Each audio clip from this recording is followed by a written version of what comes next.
Assalamualaikum warahmatullahi wabarakatuh. Bismillahirrahmanirrahim. Alhamdulillahi rabbil alamin.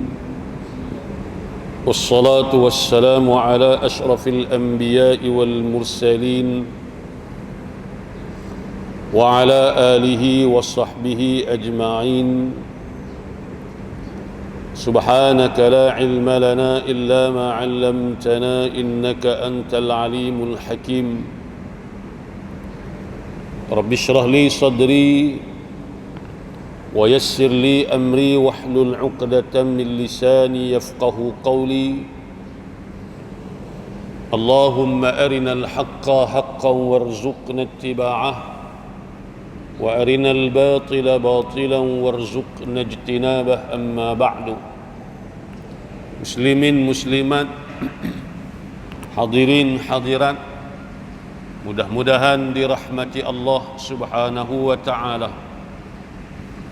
Pertama-tamanya marilah sama-sama kita panjatkan rasa syukur kita ke hadrat Allah Subhanahu wa ta'ala atas limpah kurnia dan keizinan daripada Allah dapat sama-sama kita menghadirkan diri ke rumah Allah pada pagi yang penuh dengan keberkatan ini, pagi Jumaat yang merupakan penghulu segala hari.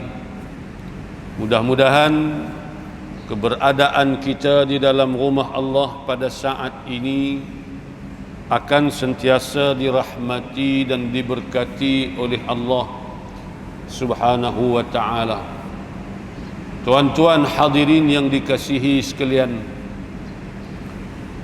di dalam sepotong hadis Nabi sallallahu alaihi wasallam riwayat Imam Muslim, hadis yang ke-657, sabda Nabi sallallahu alaihi wasallam, man shalla salata subhi fahuwa fi dhimmatillah فلا يطلبنكم الله من ذمته بشيء فإنه من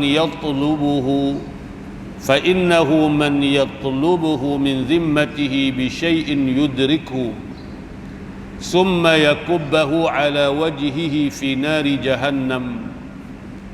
Yang bermaksud, sesiapa yang menunaikan salat subuh, kata Nabi, siapa-siapa yang menunaikan salat fardu subuh, maka dia telah berada di dalam jaminan Allah Subhanahu wa ta'ala. Allah tidak sekali-kali menggugurkannya daripada jaminannya dengan sesuatu. Oleh yang demikian, sesiapa yang menggugurkan daripada dirinya jaminan Allah, pasti dia akan mendapatkannya, yakni mendapatkan balasan. Kemudiannya wajahnya akan ditelangkupkan di dalam neraka. Hadirin yang dikasihi sekalian, secara umumnya hadis ini menjelaskan kepada kita berkaitan atau berkenaan dengan salat fardu subuh, iaitu sesiapa yang melaksanakan atau mendirikan atau menunaikan salat fardu subuh, maka sesungguhnya dia telah berada di dalam golongan yang diberi perlindungan oleh Allah Subhanahu wa ta'ala. Allah jamin keamanan dia, Allah jamin keselamatan dia. Allah yang menjamin. Maka tidak ada sesiapa pun yang boleh memberi ancaman kepadanya.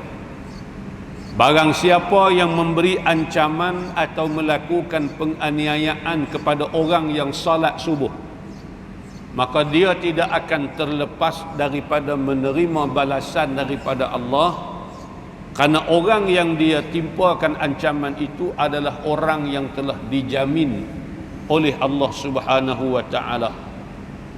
Baik, Syekh Abul Abbas Al-Qurtubi ketika mensyarahkan hadis ini, dia kata apa?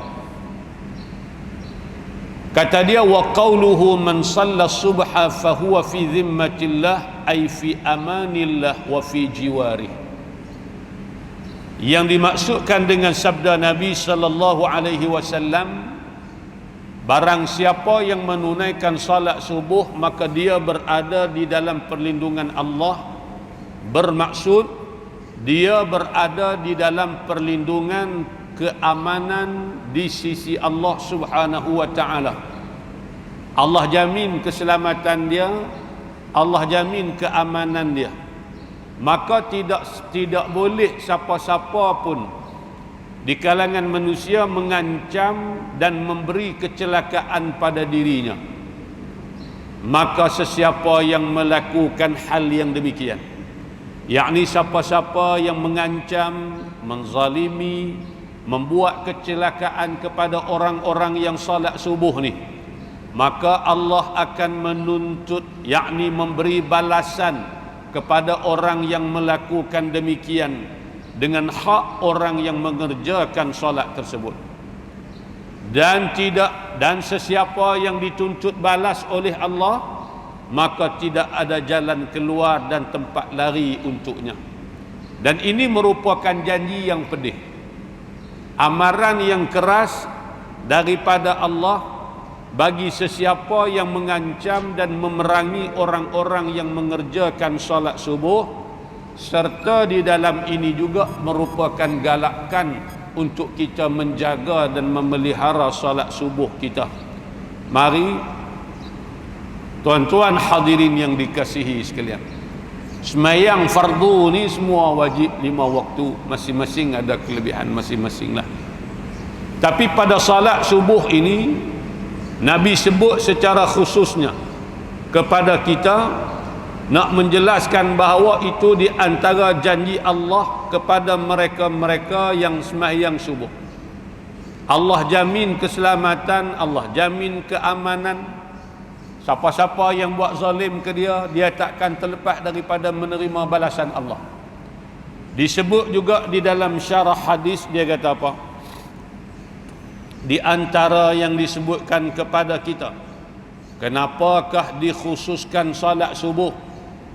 Kenapakah dikhususkan salat subuh di dalam hadis Nabi sallallahu alaihi wasallam? Baik, kata dia di sini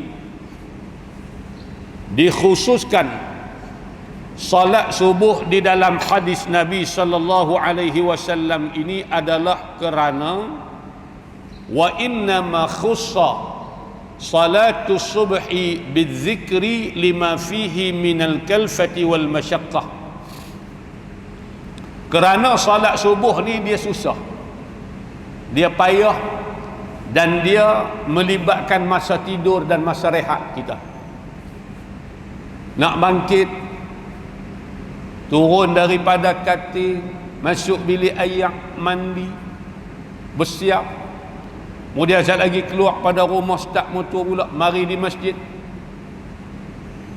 Jadi walaupun 2 rakaat berbanding dengan solat-solat yang lain, tapi ada kesukaran di situ. Sebab itulah orang yang istiqamah salat subuh ni adalah orang yang tulus iman dia. Maka kata dia, wa ada'uha mazannatu khulusir rajuli wa minhu imanuhu wa man kana mu'minan khalisan fahuwa fi zimmatillahi wa ahdi. Orang yang istiqamah menunaikan salat subuh, lebih-lebih lagi secara berjamaah, lebih-lebih lagi hadir ke masjid, maka di situ kita boleh tengok betapa tulus benarnya keimanan dia, iman tadi ni, dan juga bagaimana luhurnya, ikhlasnya, hebatnya iman seseorang tadi ni. Dia sanggup meredah kepayahan, lebih-lebih lagi kalau kena waktu hujan, cuaca tak elok, tapi yang kata istiqamah ni dia sampai juga, mari juga di masjid sampai awal, kadang-kadang sempat takbiratul ihram dengan tun imam, tak tinggal, bukan setakat sembahyang subuh, bahkan qabliyah subuh 2 rakaat. Yang Nabi umpamakan 2 rakaat sunat sebelum subuh itu lebih mahal daripada dunia dan seluruh isi dia. Tu besarnya hak kita semayang 2 rakaat sebelum subuh tu. Walaupun 2 rakaat saja, tapi nilainya lebih besar daripada dunia dan seluruh isi dia. Bayangkan kekayaan dunia ni kalau diberikan kepada kita dan diberikan 2 rakaat, kesempatan 2 rakaat subuh, kekayaan dunia tak boleh mengatasi kesempatan untuk kita 2 rakaat subuh tadi ni. Sebab tu jangan tinggal tuan-tuan. Tak ramai yang boleh buat. Lalu kata ulama, kalau sunat 2 rakaat sebelum subuh pun besar dah kelebihan dia, apatah lagi 2 rakaat sembahyang subuh yang merupakan salat fardu, sudah tentulah lebih besar kelebihannya. Pasal apa? Pasal di sini menunjukkan bahawa benarnya iman seseorang itu. Sebab tu kata ulama, di antaranya Nabi SAW sebut sembahyang subuh ini tanda kita ni selamat daripada sifat munafik. Dalam hadis riwayat lain Nabi sebut, inna athqala salatin 'alal munafiqina salatul isya'i wa salatul fajri. Sesungguhnya sembahyang hak paling berat bagi orang-orang munafik. Munafik ni siapa? Menzahirkan keimanan, mengaku kononnya beriman, tetapi di dalam hati menyembunyikan kekufuran. Bila duduk sekali dengan Nabi dan para sahabat, mereka buat-buatlah sembahyang dan sebagainya. Wa idza qamu ila salati qamu kusala yura'una an-nasa wa la yadhkuruna Allah illa qalila. Bila mereka bangkit sembahyang dengan Nabi, bangkit dalam keadaan kusala, malas sangat-sangat. Yura'una an-nas, sembahyang pun kerana nak tunjuk ke orang kononnya mereka ni beriman. Wa la yadhkuruna Allah illa qalila, mereka tak ingat Allah melainkan sikit sangat. Lalu kata Nabi, sembahyang hak paling berat bagi orang-orang munafikin ni, yang nak berlaku depan Nabi kononnya mereka beriman, sembahyang yang paling berat bagi orang-orang munafikin ke atas puak-puak munafik, iaitu sembahyang isyak dan juga sembahyang subuh. Walau ya'lamuna ma fihima la atauhuma walau habwa. Kalaulah mereka mengetahui tentang kelebihan yang ada pada salat isyak dan salat subuh, nescaya mereka sanggup datang untuk sembahyang subuh, sembahyang isyak, walau dalam keadaan merangkak sekalipun.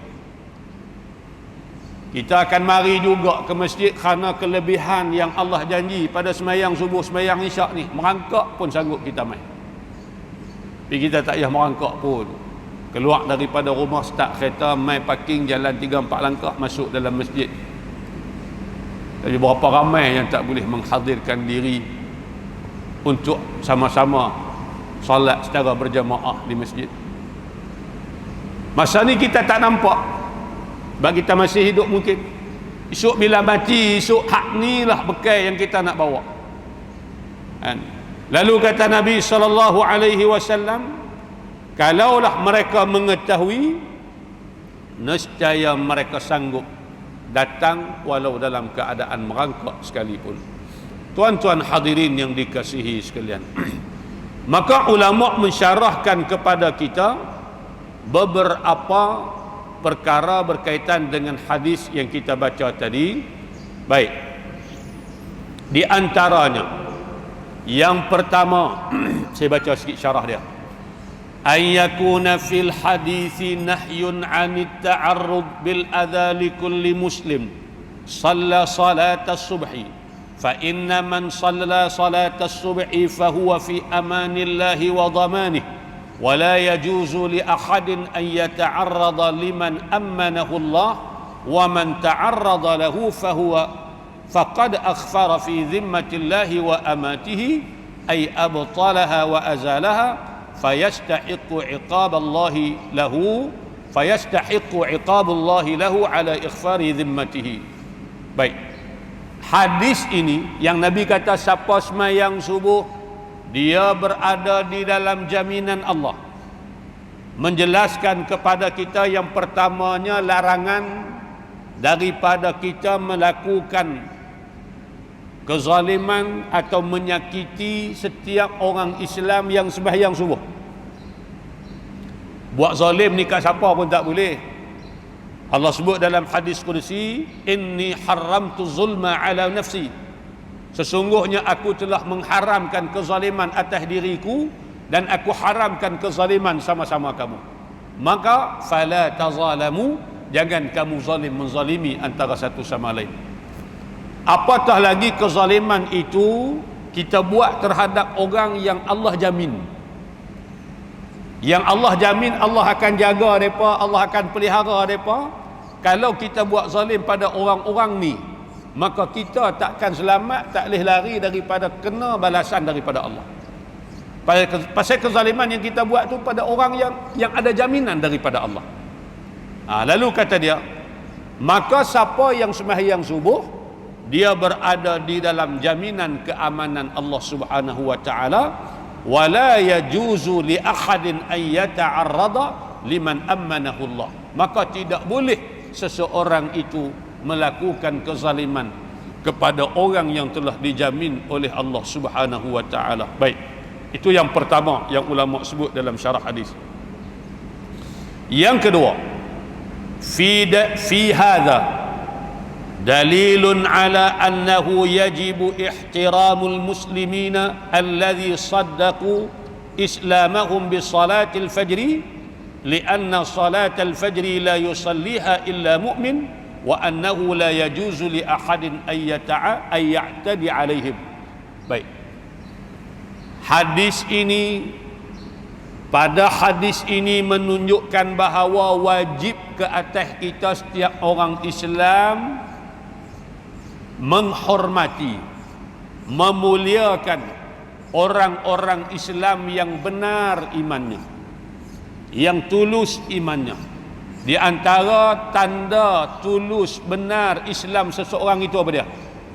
Dia menunaikan salat fardu subuh. Ni semayang ni 5 waktu tu berat dah.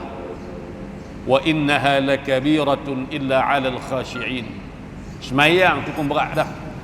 Sebab tu disuruh kita ajak anak semayang ni seawal umur 7 tahun lagi, Nabi sebut, supaya semayang tu dia lekat dalam diri masing-masing. Di antara semayang hak berat juga apa dia? Semayang subuh, juga semayang isyak. Quran pun sebut di antara semayang lain yang disuruh kita jaga, as-salatul wusta, hafizu ala salawati was salatil wusta. Semayang yang pertengahan, ada riwayat kata semayang asar dan sebagainya, ada khilaf di kalangan ulama. Jadi kata ulama, hadis ini menjelaskan kepada kita wajib kita menghormati orang-orang Islam yang benar imannya. Siapa di antara orang yang benar iman ini? Ialah orang yang sentiasa sembahyang subuh. Kenapa? Lianna salatal fajri la yusalliha illa mu'min. Kerana salat subuh ni tidak melaksanakannya melainkan orang yang benar-benar sempurna iman dia. Kalau orang yang biasa-biasa ni, berapa banyak tuan-tuan tidur malam, kadang-kadang pukul 9, pukul 10 baru bangkit. Tambah kena cuti hujung minggu lagu ni, hari Sabtu, hari Ahad, hari Jumaat ni, kadang-kadang tidur tak sedap ke diri. Malam tidur lewat, dah dia kata besok tak kerja. Pukul 12, pukul 1 duduk menyembang lagi. Akhirnya subuh tak bangkit. Sebab tu orang yang boleh istiqamah semayang subuh ni orang yang benar iman dia. Maka orang yang benar-benar iman dia, Allah janji Allah pelihara. Jadi siapa buat lebih kurang ke dia, orang yang buat lebih kurang ke dia ni tak akan terlepas daripada menerima balasan daripada Allah Subhanahu wa taala. Baik, itu di antara apa yang disebut oleh para ulama. Di antaranya juga pandangan yang kedua, ay yakunul maqsudu minal hadithi at-tahdhira min tarki salati subhi wat tahawun biha. Boleh juga kita faham daripada hadis ini bahawasanya Allah Subhanahu, Nabi sallallahu alaihi wasallam memberi ancaman supaya kita ni jaga solat subuh. Jangan sekali-kali meninggalkan solat subuh dan jangan sekali-kali merengan-rengankan solat subuh. Pasal apa? fa inna fi tarkiha, sesungguhnya pada meninggalkan solat subuh itu membatalkan perjanjian di antara kita dengan Allah Subhanahu wa taala, yakni membatalkan jaminan di antara kita dengan Allah. Mana kalau kita tak semayang subuh, Allah tak jamin keamanan kita, Allah tak jamin keselamatan kita. Kalau Allah tak beri keamanan, keselamatan, kita nak harap siapa lagi, tuan-tuan?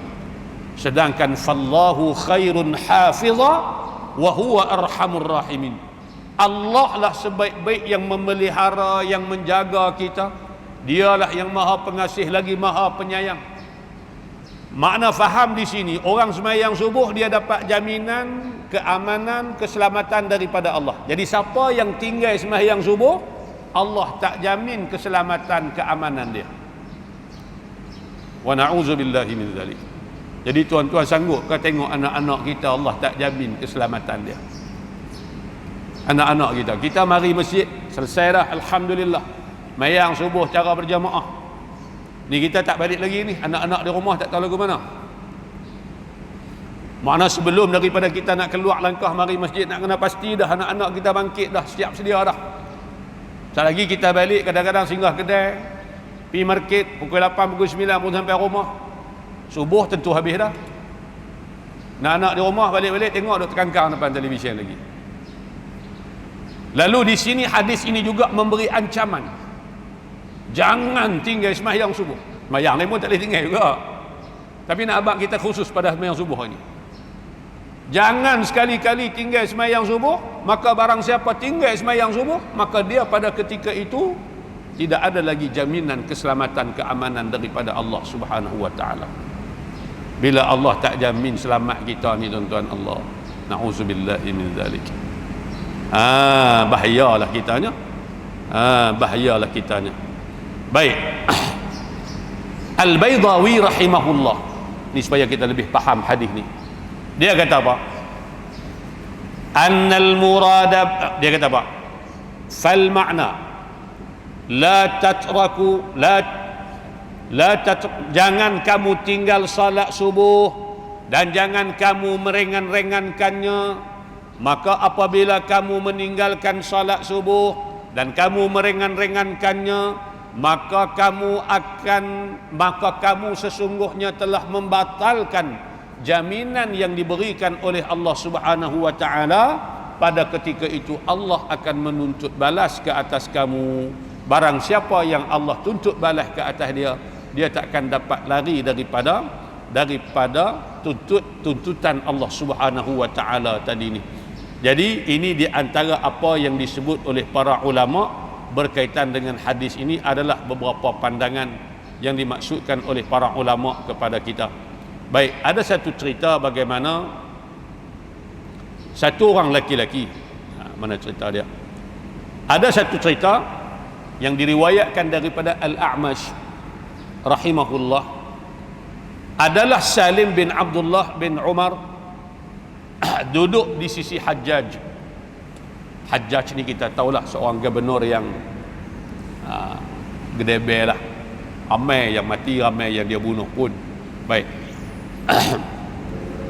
Lalu Salim, mungkin pembantu dia lah, Salim bin Abdullah bin Umar duduk di sisi Hajjaj. Faqala lahu al-Hajjaj, qum fadrib unuqa hadha.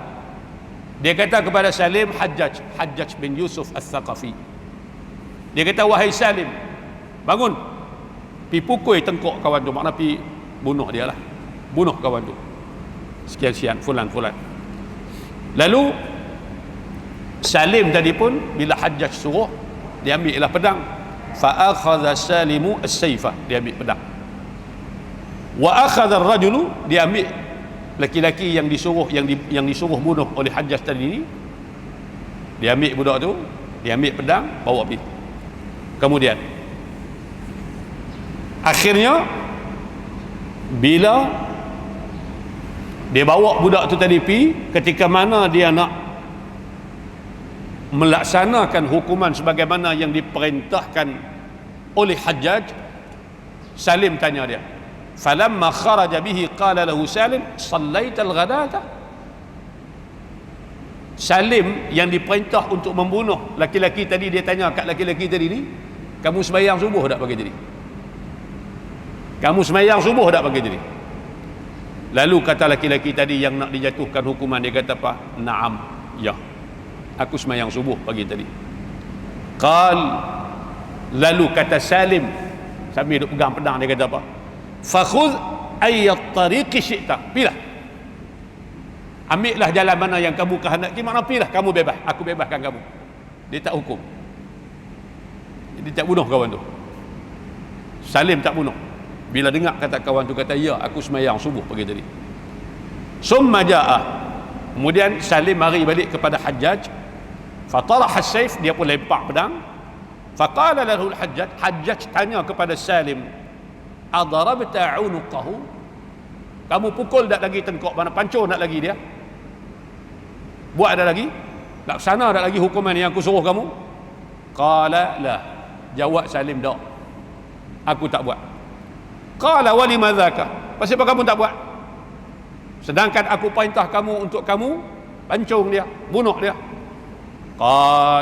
Lalu kata Salim, inni sami'tu abi hadha yaqul, sesungguhnya aku telah mendengar ayah aku ini berkata, qala Rasulullah sallallahu alaihi wasallam, Nabi sallallahu alaihi wasallam bersabda, man sallal ghadata fahuwa fi zimmatillahi hatta yumsiya, siapa-siapa yang sembahyang subuh maka dia berada di dalam jaminan Allah sehinggalah waktu petang.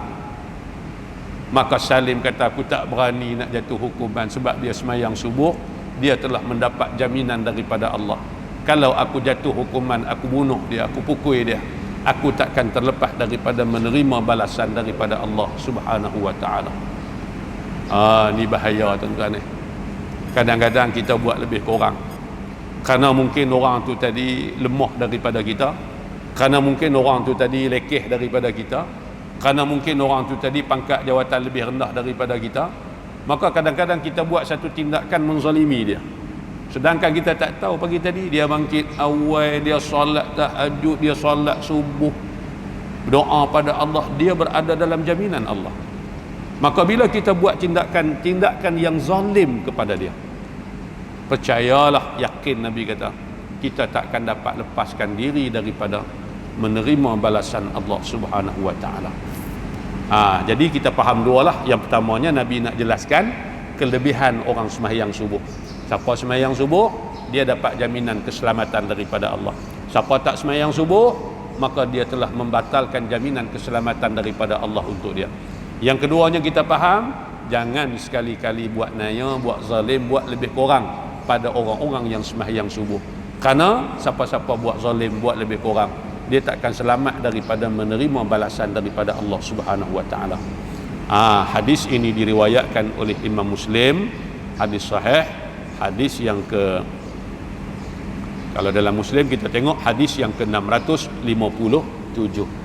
Jadi mudah-mudahan dengan sepotong hadis ini memberi manfaat pada kita bersama, insya-Allah, untuk kita sama-sama jadikan pedoman dan panduan dalam kehidupan kita. Aqulu qawli hadza wa astaghfirullahal azim li wa lakum. Assalamualaikum warahmatullahi wabarakatuh. Bismillahirrahmanirrahim. Alhamdulillahirabbil alamin. Wassalatu wassalamu ala asyrafil anbiya'i wal mursalin wa ala alihi wa sahbihi ajma'in. Allahumma arhamna bil Qur'an waj'alhu lana imaman wa nuran wa hudan wa rahmah. Allahumma dhakkirna minhu ma nasina wa 'allimna minhu ma jahilna warzuqna tilawatahu ana al-layli wa atraf an-nahar waj'alhu lana hujjatan ya rabbal alamin. Allahumma inna na'udzu bika min 'ilmin la yanfa' wa min qalbin la yakhsha' wa min 'amalin la yurfa' wa min du'a'in la yusma'. Na'udzu bika min ha'ula'il arba'. Rabbana atina fid dunya hasanatan wa fil akhirati hasanatan wa qina 'adzaban nar.